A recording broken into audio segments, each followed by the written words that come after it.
Hey everyone, it's Vera Wild, and at the time of filming I am still in Montreal. I was here for the Montreal Burlesque Festival, and I did take the time to shoot a couple of videos in advance, so I'll have some stuff built up, because I really want to get back on a more regular schedule of releasing videos, but it's really hard for me to find the time to, do all this, shoot the videos, edit the videos, and all that other stuff. So I'm trying to take advantage of times when I know I'll have, time to be dressing anyways. And so I'm going to tackle a topic that I've been meaning to go into greater detail before, and that is walking in high heels. Now, I have talked about high heels in broad strokes before. One of my earlier videos was about that, but I'm actually going to demonstrate how you should walk in high heels and what sort of the best practices and things to keep in mind are. And before I actually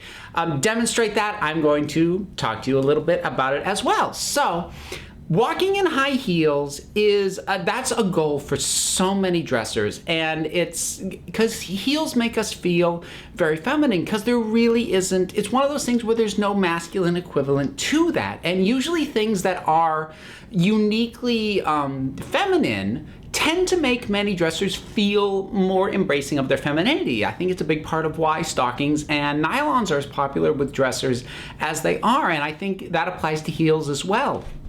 So, a couple of things about walking in heels.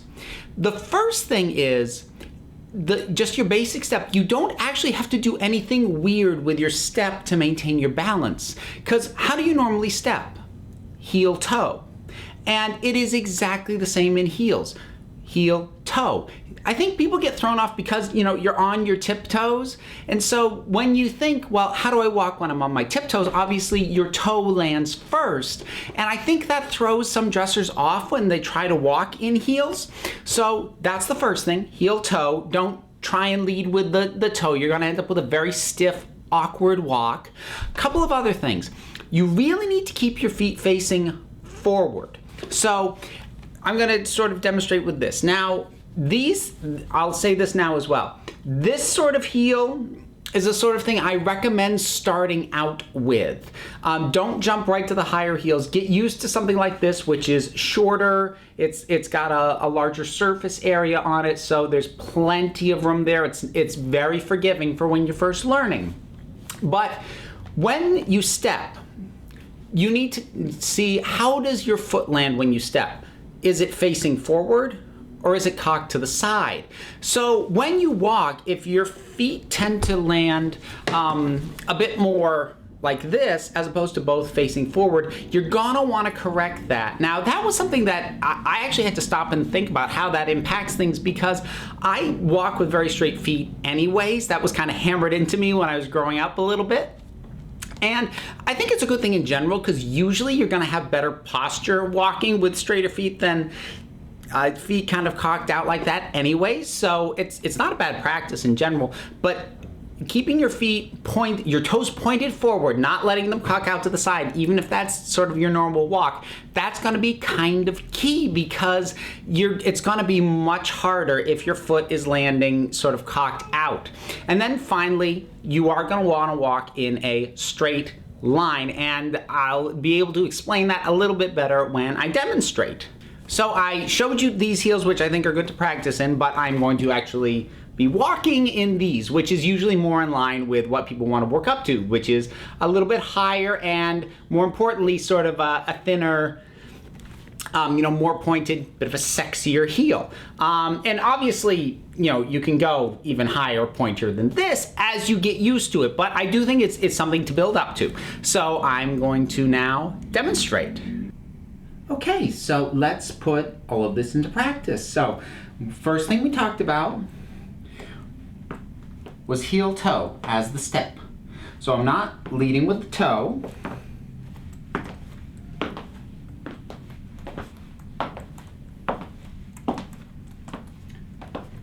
So if I were to be leading with my toe, which again, some people might instinctively try to do, because you think walking on tippy toes, you think about your toe landing first. So if I were to do that, it would be like this. It's much stiffer, it's more awkward, and you'll also lack that sound,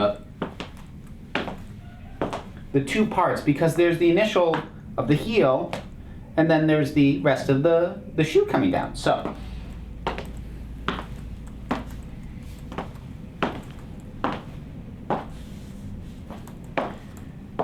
now the other thing that I mentioned is keeping your feet straight. Here's what you don't want to be doing. And again, you'll get to see, and this is going to look slightly weird. I'm going to have to really think about doing it.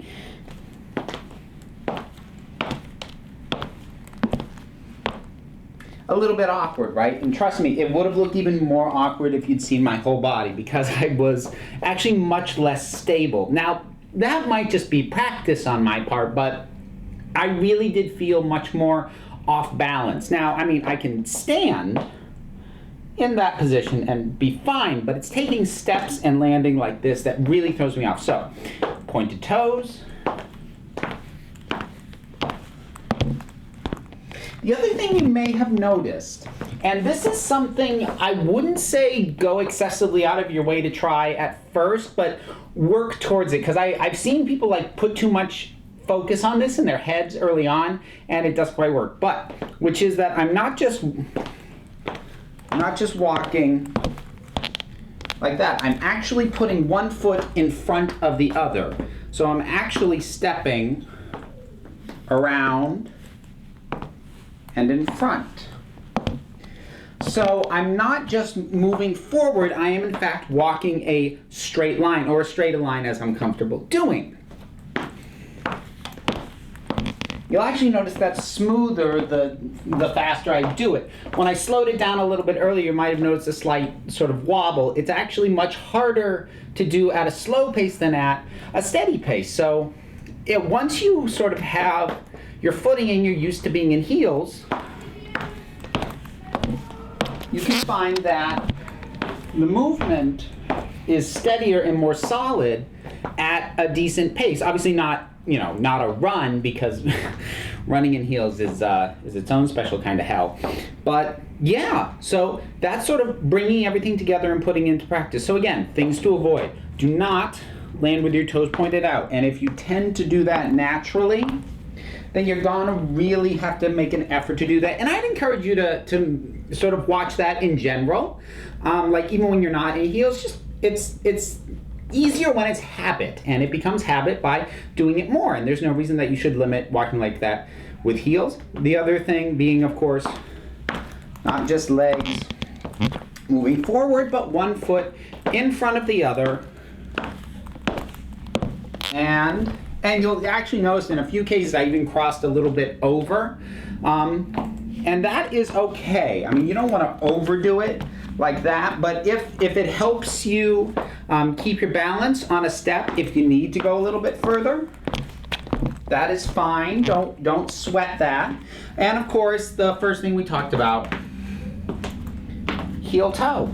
And that really is the key thing, because I've seen a surprising number of not just dressers, but women who always felt awkward in heels. Just that process, heel toe, heel toe. And once you have all those in, you can bring it all together and have a nice, confident strut in your heels of any size, and even with these sorts of narrow points on them. Now, as I said, for practice purposes, I would recommend a thicker, chunkier heel, but you work your way up to something like this, or something even taller as you get more confident in it. So there you go, guys. I have been meaning for a very long time to get more into detail in terms of actual techniques for walking in heels, because I had only kind of really only touched on it in that earlier video, and I think I was well overdue to offer a demonstration. So I hope you found that helpful, and I hope that you enjoyed this video. And I am on Patreon. I do have Patreon supporters. You're seeing their names now. And I would encourage you, if you like this video, if you like my content, to check out the Patreon page. Consider supporting me. There are reward tiers involved. So there are things you get in addition to my thanks. So thank you so much. Thank you to my supporters. And even if you're not, even if you never click that link to go to the Patreon, if you're just watching, thank you for that. If you want to contact me, if you have questions or you have topics that you would like me to tackle that I haven't before, you can email me, verawild@gmail.com. I'm on Twitter, Instagram, Vera Wild. If you search Vera Wild, you will find me very easily. So I hope to hear from you. I love hearing from you guys. Thank you for watching. Thank you for your support. And until next time.